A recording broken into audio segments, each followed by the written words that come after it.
ever wondered why you struggle to do the things you want to do and why it's so easy to do the things you don't want to be doing? It's a new year and a lot of people have set new resolutions and goals. They're going to lose the weight, read the one new book a month, finally start that business, call their parents more, spend less time on social media, stick to a budget, wake up at 5 a.m., quit smoking and drinking, eat more vegetables, and the list goes on. Then by the end of January, they just simply give up. Has this ever happened to you? Because I know it's definitely happened to me. You can cure this frustrating ritual of starting simple things and not completing them.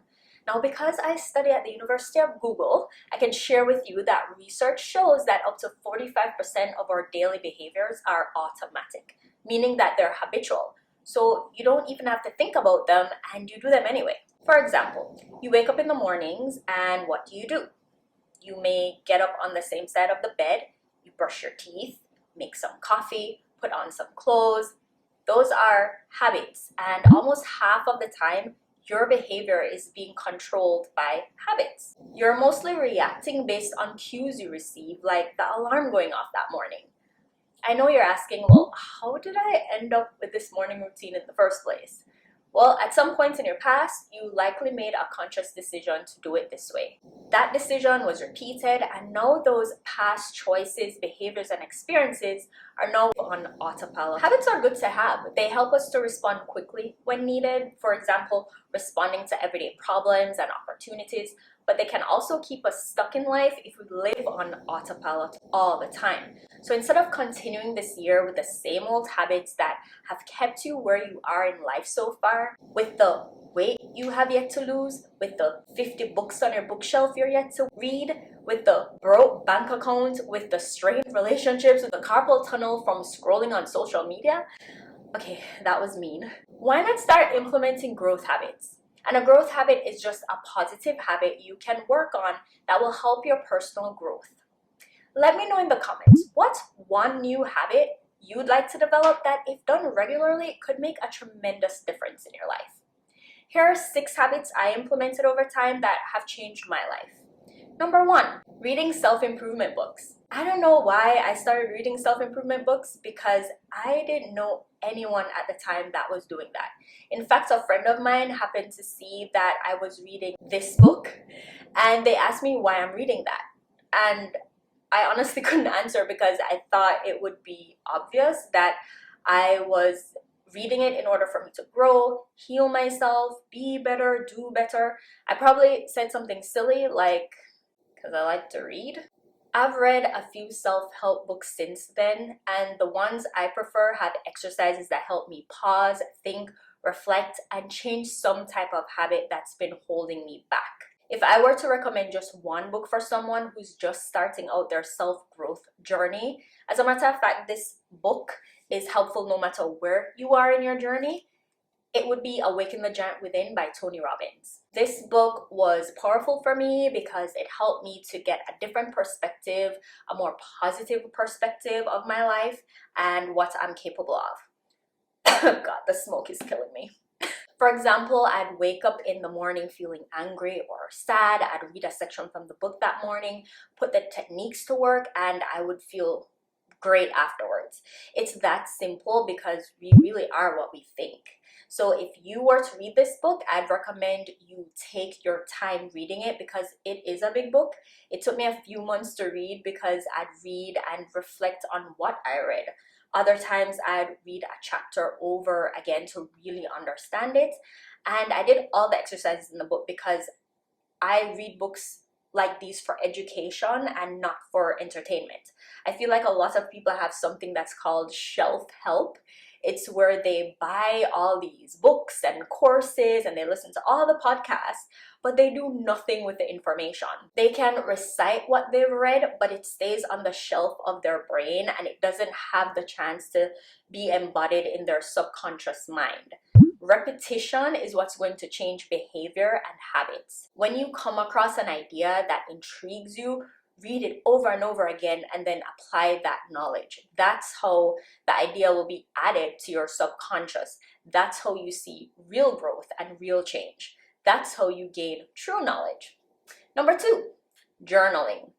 I love journaling because I get to look back at where I was in life, how I looked at the world, how I thought about myself, and I can see the growth and how far I've come and how much I've changed.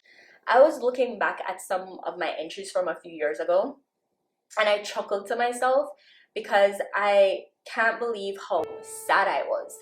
I was really at a point where I lacked self-esteem and I just didn't believe in myself. What I write about now is just so different. My mindset is different. How I think about myself has improved dramatically. When you're on a self-improvement journey, it can feel like nothing's changing until you stop and take a look at where you are now versus where you were then. But the main reason I love journaling is that writing causes thinking. Thinking creates an image. Images control feelings. Feelings cause actions. And actions create results. Let me try to break that down for you. Give me one second. I'm going to try to put this in a type of example that I think we all can relate to. You broke up with someone, or maybe they broke up with you, I don't know. And you started thinking about them. Maybe the thought just came to your mind. That creates an image. Maybe that image is just reminiscing about the great times that you had, remembering their cute man beard or something. Or maybe the image is of that text message that you saw that really drove the relationship into the ground. You know what I mean?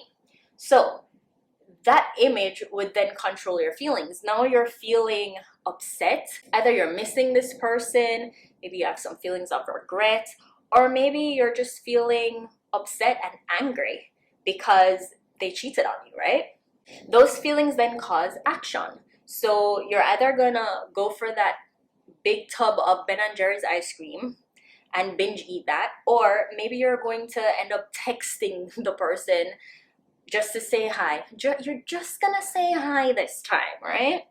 And then the actions create the results. So what do you get from that? Either you end up back in that spiral in this relationship with that person that cheated on you and you're wondering, how the hell did I get back here?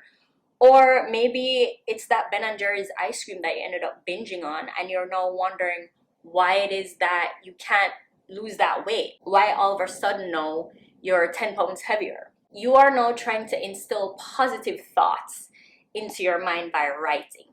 So instead of thinking about the negative things, why not write about the image that you want to have in your mind? Write about the feelings that you want to feel, the courage, the love, the joy. Write about the action that you're going to take, the fact that you're going to start going to the gym every morning. Write about the course that you're going to finally finish. Write about that business that you're going to finally start, that you've been saying that you will, but you don't. Write about the results that you will have. Write about the house you're going to end up living in, the lifestyle you're going to be having. Write about the 10 pounds you're going to lose, the clients that you're going to be getting. Write about the results. And so this is the best strategy for changing what's going on inside our minds that causes the negative feelings of the guilt, the shame, the apathy, and the grief. The feelings that keep us on a low vibration. The feelings that keep us in survival mode. The feelings that keep us stuck where we don't want to be in life. There are so many ways to journal, and if you've never journaled before but you want to start that new habit, there are tons of journaling prompts online that you can use to get the juices flowing. Number 3, gratitude. I've developed the life-changing habit of expressing gratitude every chance I get. Now, how has this changed my life? Apart from becoming the annoying friend that tries to help her friends see things from a more positive perspective, because most people tend to hate that friend. Well, it keeps me in a more positive state. I feel more optimistic and I don't give as much power to negative feelings, which means I don't stay in crappy moods for as long as I used to. For example, if I'm grumpy about having to work on Monday, I switch that thought to, I'm so happy and grateful that I get to work from home. If I feel annoyed at my boyfriend for not putting the laundry in the dryer, I switch the thought to, I'm so happy and grateful that he started a wash, or that I have a washer and dryer in my unit and I don't have to lug laundry from my building's basement. my actual reality in the past, by the way. I created a habit of naturally and automatically expressing and feeling gratitude because I first started with gratitude journaling. Every morning, I'd wake up and write a list of what I was grateful for.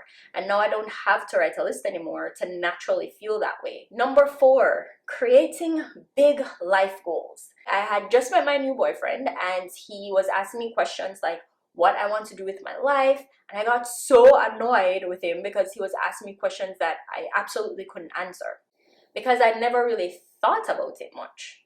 I had no aiming points in life, no target, no goals. There's a whole chapter in Awaken the Giant Within that speaks about goal attainment, how to set goals, and what to do to achieve them. I'm just going to read a section from it really quickly. It says, as soon as you find yourself about to achieve a goal, you need to make sure that you design the next set of goals immediately. Otherwise, you'll experience something we all need to avoid: outrunning our dreams. How many times have we read about people who achieve their ultimate life goals only to say, is this all that there is? Because they feel they have no place to go from the top. So an example of this is when I was talking to a friend recently, and she finally got her Canadian citizenship after years of grinding and working towards it. And weirdly enough, she said that exact same thing to me, which is that it? After working so hard towards this ultimate thing, what am I supposed to be doing now? Life the same and nothing has changed except for this piece of paper I now have. I now set goals for myself regularly. In fact, I have a whole list of goals because I've said yes to making sizable investments in myself. I've said yes to doing what I have to do. I've said yes to letting go of what has to go. I've said yes to studying what has to be studied. I've said yes to changing what has to be changed. I've said yes to continuing in the face of failures. I've said yes to committing myself 100% to living the way I choose to live. How about you? Are you willing to stop making excuses? Are you willing to change what you have to change? Are you willing to do what you have to do to live the life that you want?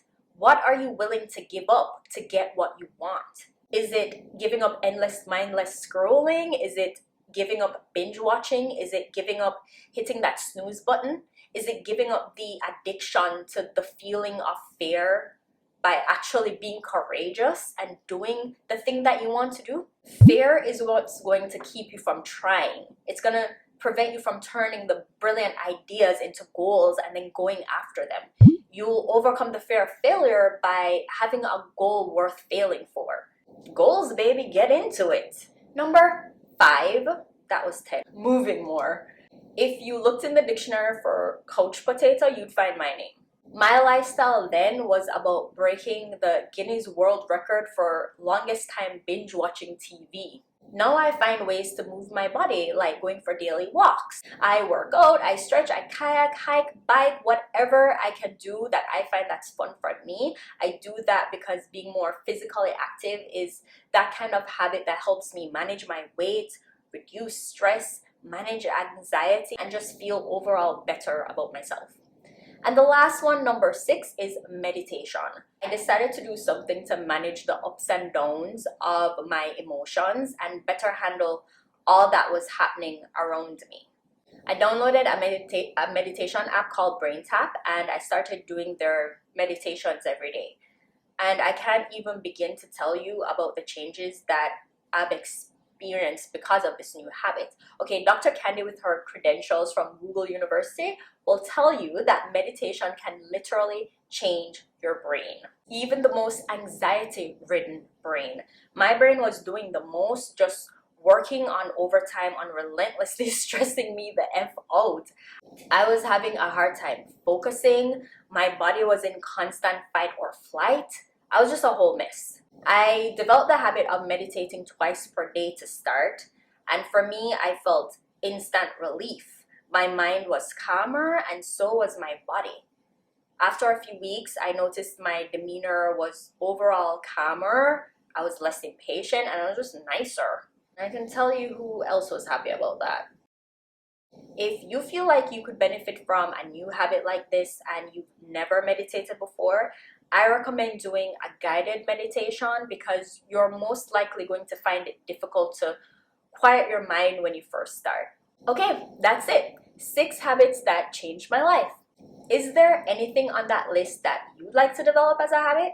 I recommend only working on 1 or 2 habits at a time so you don't feel overwhelmed and will more likely stick to it long enough in order for it to develop into a habit as opposed to that thing you tried once. If you want to start working on some growth habits and life goals but need some inspiration on where to start, then subscribe to my channel and hit the notification bell so you don't miss next week's upload. Until next time. Set a goal you control and the steps you take them. I try to pick one thought, have some concentration. And if I make a mistake, it's called education. I try to do this every day, call it replication. Wake up, today's gonna be a good day.